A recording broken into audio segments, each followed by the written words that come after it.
Uma tempestade com outro nome, é apenas uma tempestade? Sim, um furacão é o mesmo que um tufão, que também é o mesmo que um ciclone, mas não necessariamente o mesmo que um ciclone-bomba.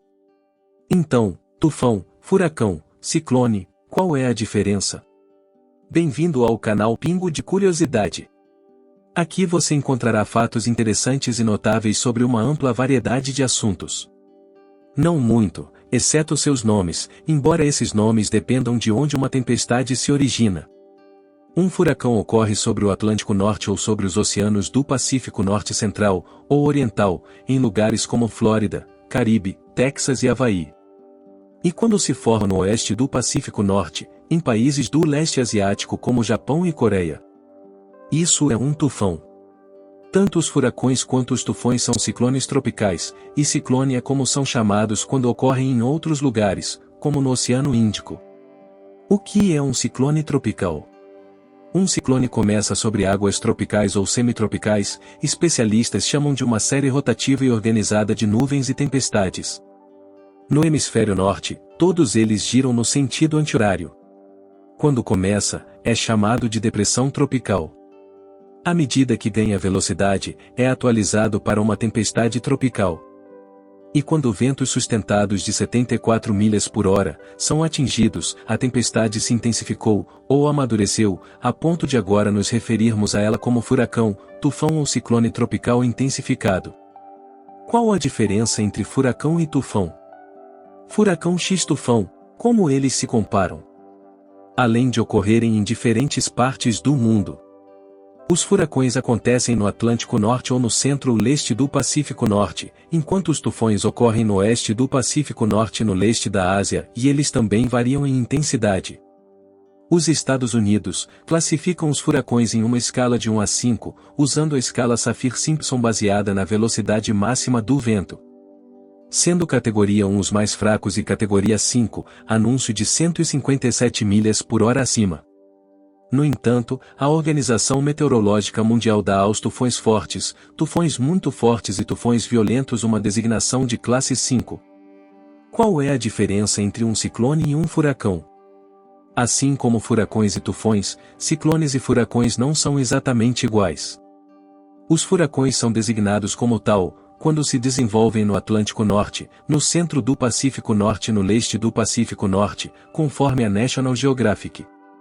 Enquanto isso, quando tempestades rotativas se formam no Pacífico Sul e no Oceano Índico, elas são chamadas de ciclones.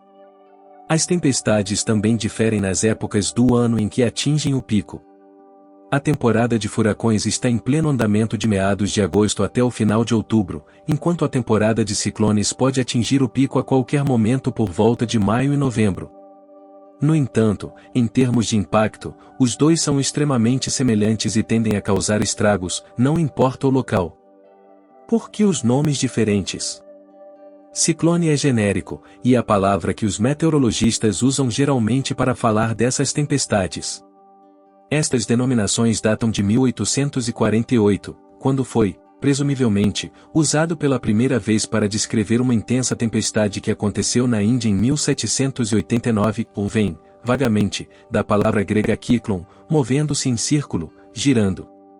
A origem da palavra furacão nas Américas data da chegada dos espanhóis aqui nos séculos XV e XVI, a palavra espanhola para furacão é huracão.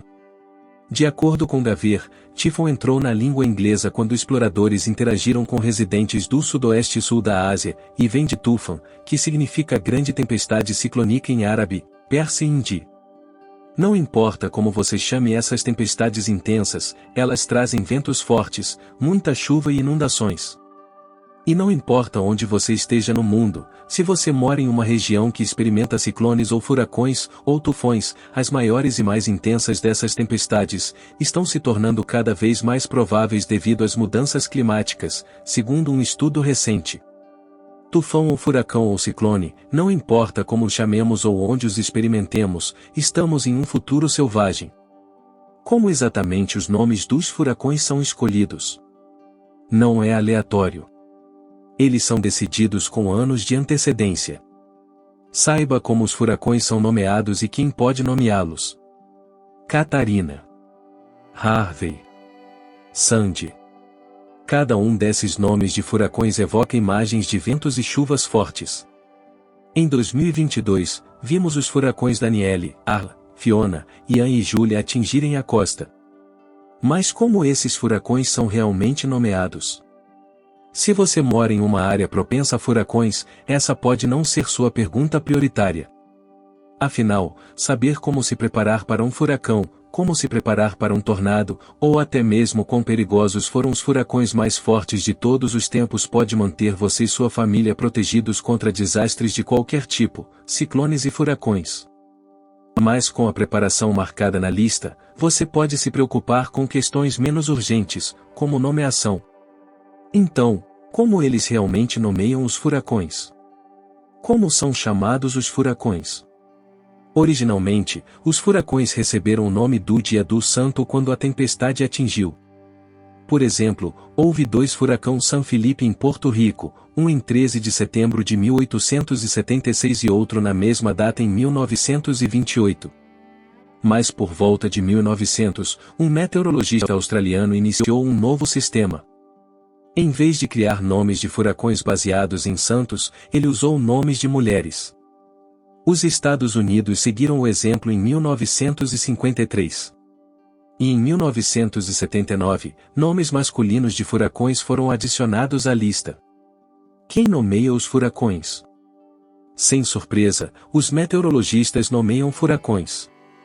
A Organização Meteorológica Mundial tem 6 listas diferentes, cada uma com 21 nomes, um para cada letra, exceto Q, U, X, Y e Z, que eles percorrem para furacões no Atlântico. Já na costa oeste, seus nomes vêm de outro conjunto de 6 listas, que incluem todas as letras, exceto o quadro U. Passados 6 anos, a nomeação começa novamente com a primeira lista. As listas de nomes de furacões mudam apenas se houver uma tempestade particularmente forte. Portanto, você não verá outro furacão Katrina ou Sandy no futuro. A Organização Meteorológica Mundial decide quais nomes serão retirados das listas durante sua reunião anual. Nomes recentemente aposentados incluem Florence e Michael. O ano de 2022 já nos trouxe os furacões Danielle, Arla, Fiona, Ian e Julia. Se você notar nomes faltando na ordem alfabética, como G e H, é porque essas tempestades foram nomeadas, mas não atingiram o nível de furacão.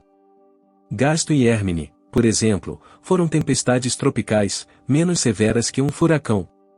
Estas são as tempestades do Atlântico que você pode esperar ver em 2023.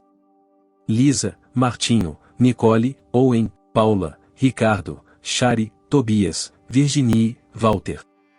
Mas como são nomeados os furacões se houver mais de 21 tempestades, ou 24 no Pacífico? Afinal, a NOAA prevê uma atividade de furacões acima da média este ano. Se isso acontecer, os demais nomes virão do alfabeto grego, começando com alfa e terminando com ômega. Estes são os furacões mais fortes que já atingiram os Estados Unidos. O que torna o furacão mais forte de todos os tempos? A primeira coisa a observar é que a Administração Nacional Oceânica e Atmosférica não possui uma métrica oficial para designar quais furacões são os mais fortes. Mas as reportagens da mídia sobre os furacões mais fortes de todos os tempos, geralmente se referem a uma de 2 coisas: a pressão central da tempestade ou a velocidade do vento ao atingir a costa. Nossa classificação dos furacões mais fortes que já atingiram os Estados Unidos é baseada na velocidade do vento ao atingir o continente. Um total de 4 furacões de categoria 5 atingiram os Estados Unidos desde 1880. De acordo com especialistas, estatística e historicamente, a velocidade do vento não é o maior problema com os furacões. O maior problema são os perigos da água, especificamente, as tempestades. Por exemplo, quando o furacão Katrina atingiu o sudeste da Louisiana em 2005, era uma tempestade de categoria 3.